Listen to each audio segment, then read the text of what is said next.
வணக்கம், welcome to Priyamudan cook with love. இன்னைக்கு வந்து ஒரு ஸ்பெஷல் வீடியோ. இங்கே 2 நாளாக ரொம்ப ஸ்னோவாக இருந்துச்சுங்க. அந்த டைமில் எடுத்த கொஞ்சம் வீடியோஸ், பிக்சர்ஸ் எல்லாம் போட்டு, அப்புறம் அந்த டைமில் ஹாட் கோகோ சூடாக செஞ்சு எப்படி குடிக்கலான்னு பார்க்கலாம். இப்போ வாங்க பிரியமுடன் சமைக்கலாம். நம்ம ஹாட் கோகோ செய்கிறதுக்கு முன்னாடி ஸ்னோ எப்படி இருந்ததுன்னு பார்க்கலாம். நாள் வந்து ஸ்னோ ஸ்டார்ம் இருந்தது. ரொம்ப காற்றடிச்சது. அந்த ஸ்னோலாம் ரொம்ப பவுடரியாக இருந்துச்சு. நம்மளால் கையில் பிடிச்சி அந்த ஸ்னோ பால் கூட செய்ய முடியல. அதனால அப்போ போய் சும்மா விளையாண்டுட்டு வந்துட்டோம். நெக்ஸ்ட் டே பார்த்தீங்கன்னா, ஸ்னோ வந்து அந்த காற்றெல்லாம் ஒரு மத்தியானத்துக்கு மேலே நின்றுச்சு. அதுக்கப்புறம் நல்லா விளையாடுறதுக்கு ஸ்னோமேன் பண்ணுறதுக்குலாம் ஈஸியாக இருந்தது. பார்த்தீங்கன்னா நல்லா ஸ்னோமேன் பிடிக்க வந்துச்சு. அதே மாதிரி ஃபோர்ட்டும் வந்து செஞ்சோம். ஸ்லெட்டிங் விளையாடுறதுக்கும் கரெக்டாக இருந்தது. ஸ்னோ நல்லா பேக் ஆகி நல்லா சறுக்கிறதுக்கு நல்லா இருந்தது.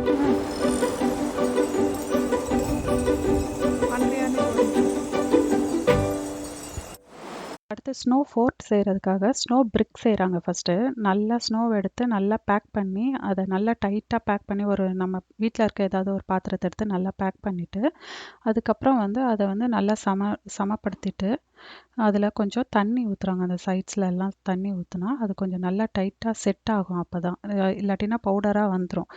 இது பார்த்தீங்கன்னா இங்கே பாருங்கள், அந்த பிரிக் அழகாக வந்துச்சு பாருங்கள். இந்த மாதிரி பிரிக் பண்ணிவிட்டு கொஞ்சம் தண்ணி மறுபடியும் ஊற்றிட்டு, அப்போ டைட்டாக நல்லா உங்களுக்கு டைட் பிரிக்கு கிடைக்கும்.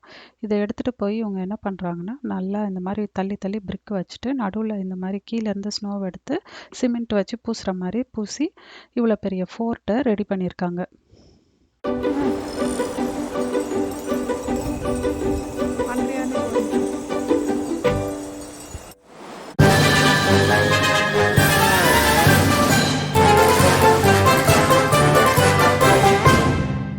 இந்த பனியில் நல்லா சூடாக ஒரு ஹாட் கோகோ போட்டு குடித்தா சூப்பராக இருக்கும்ல. அதுக்கு நம்ம நல்லா பாலை வந்து திக்காக காய வச்சுக்கோங்க.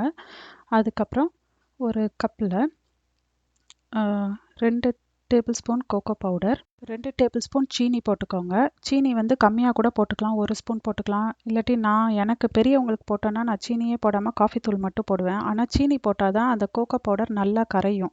இந்த சீனி போட்டுட்டு ஒரு பிஞ்சு சால்ட் போட்டுக்கோங்க. சால்ட் போட்டு இதை நல்லா ஃபஸ்ட்டு மிக்ஸ் பண்ணிக்கோங்க. அந்த சீனியும் கோகோ பவுடரும் கலந்துருக்க மாதிரி மிக்ஸ் பண்ணிக்கோங்க. அப்போ தான் வந்து பாலில் வந்து ஃபஸ்ட்டு அது நல்லா கரையும். இப்போ பால் நல்லா காஞ்சிருச்சு. இந்த கப்பில் வந்து 1.5 கப்பு வந்து பால் பிடிக்கும். ஸோ அந்த அளவுக்கு தான் நான் போட்டிருக்கேன்.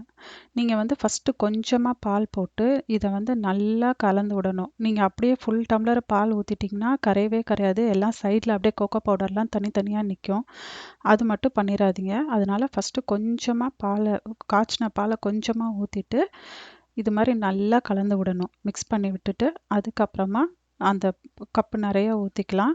இந்த கப்பு வந்து 1.5 கப்பு கிடைக்கும் ஃபுல்லாக, கரெக்டான மெஷர்மெண்ட்டில். இது 2 பேர் குடிக்கலாம். இப்போ பாருங்கள், நம்ம ஃபஸ்ட்டு நல்லா கலந்தனால இப்போ சூப்பராக அது வந்துருச்சு பாருங்கள். இல்லாட்டினா இந்த இடத்துல வந்து அப்படியே கோகோ பவுடர் மட்டும் தனியாக நிற்கும். ஸோ இந்த மாதிரி நல்லா மிக்ஸ் பண்ணி விட்டுக்கோங்க. வேணும்னா நம்ம வந்து ஹேண்ட் மிக்சர் வச்சு நல்லா நுர வர மாதிரி பீட் பண்ணலாம். இதில் க்ரீம் போடுவாங்க. நான் வந்து இங்கே மார்ஷ்மேலோஸ் தான் போட்டிருக்கேன். ஒரே ஒரு மார்ஷ்மேலோவை வெட்டி இதில் போட்டிருக்கேன். அது வந்து அந்த சின்னதே எவ்வளோ ஊறி இப்படி வந்திருக்கு பாருங்கள். அவ்வளோதான், சிம்பிளாக எவ்வளோ சூப்பராக நல்லா ஹாட் கோகோ இந்த கிளைமேட்டுக்கு சூப்பராக சூடாக குடிக்கிறதுக்கு ரெடி ஆயிடுச்சு. இப்போ வாங்க பிரியமுடன் சுவைக்கலாம்.